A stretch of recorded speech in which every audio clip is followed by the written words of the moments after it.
पर्यायवाची शब्द। पर्यायवाची शब्द बेटा क्या होते हैं?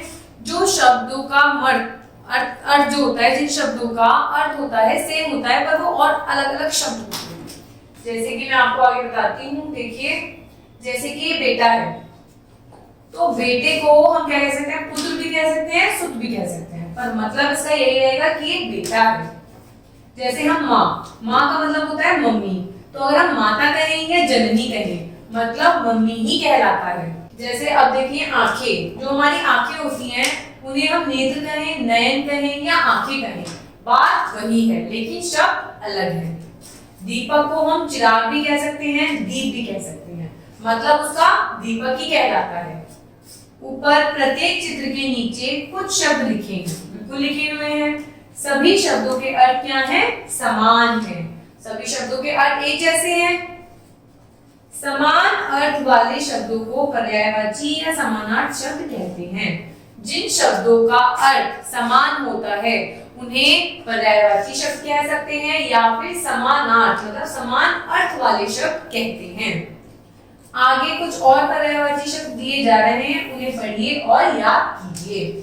आगे जो भी शब्द दिए गए हैं मैं आपको पढ़कर बताऊंगी, आपका होमवर्क है, आपको उनको याद करना है। उपवन मतलब बाग बगीचा, बादल पयोधर नीरज, वृक्ष पेड़ विटप, पर्वत गिरी नभ, चंद्र विधु चंद्रमा, चंद्रमा भी कह सकते हैं, विधु भी कह सकते हैं, या फिर चंद्र भी कह सकते हैं। सर्प, उसको हम अही भुजंग या फिर सांप भी कह सकते हैं, मतलब वही रहेगा। कृषक हल बाहा या फिर किसान। अब पढ़ते हैं हम, देखिए उपवन का हम पढ़ चुके हैं, बाग बगीचा या फिर वाटिका। धरती को क्या कह सकते हैं? भूमि, धरा। मनुष्य को क्या कह सकते हैं? मानव, आदमी, नर। भगवान को क्या कह सकते हैं? प्रभु, हरि, परमात्मा, ईश्वर। शरीर को और क्या कह सकते हैं? देह, तन, काया, बदन। पर्वत को क्या कह सकते हैं हम लोग? नग, गिरी, पहाड़। चंद्रमा को क्या कह सकते हैं बेटा हम लोग? शशि, चांद, राकेश। सांप को क्या कह सकते हैं बेटा हम? नाग, सर्प, भुजंग। संसार को दुनिया, जगत, विश्व।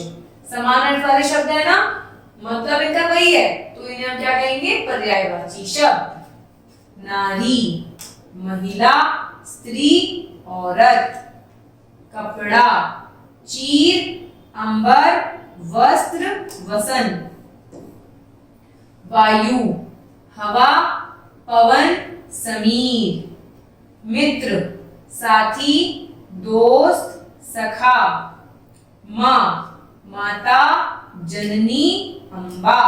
मतलब माता को माता, जननी, मम्मी हम कुछ भी कह सकते हैं, तो ये क्या कहलाते हैं बेटा? पर्यायवाची शब्द। और पढ़ते हैं हम लोग, रात को हम क्या कह सकते हैं? रजनी, निशा, रात्रि।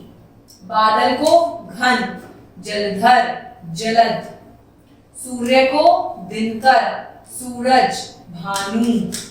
अग्नि को पावक, अनल, आग। पेड़ को क्या कह सकते हैं बेटा? तरु, वृक्ष, विटप। जल को नीर, सलिल, पानी। सुबह को क्या कह सकते हैं बेटा हम? प्रभात, प्रातः, सवेरा। आनंद को क्या कहेंगे हम? खुशी, प्रसन्नता, हर्ष, उल्लास। मतलब वही होगा कि खुश है, आनंद है, हैप्पी है। आकाश को नभ, आसमान, गगन। रात को रिपीट हो गया बेटा, रात्रि, निशा, रजनी। प्रेम को प्यार, स्नेह, प्रीत। किसान को हलवाहा, कृषक, खेतीहर। तो इस तरीके से पर्यायवाची शब्दों का क्या मतलब होता है? जो एक जैसे शब्द होते हैं और इनका समान अर्थ होता है, उसे हम समानार्थी शब्द भी कह सकते हैं या फिर हम इन्हें पर्यायवाची शब्द भी कह सकते हैं। आपकी पुस्तक में इतने शब्द दिए हुए हैं, और भी कई शब्द ऐसे होते हैं हिंदी भाषा के अंदर जिनका अर्थ समान होता है, समान अर्थ वाले शब्द होते हैं। उन शब्दों को हम पर्यायवाची शब्द कहते हैं। Thank you.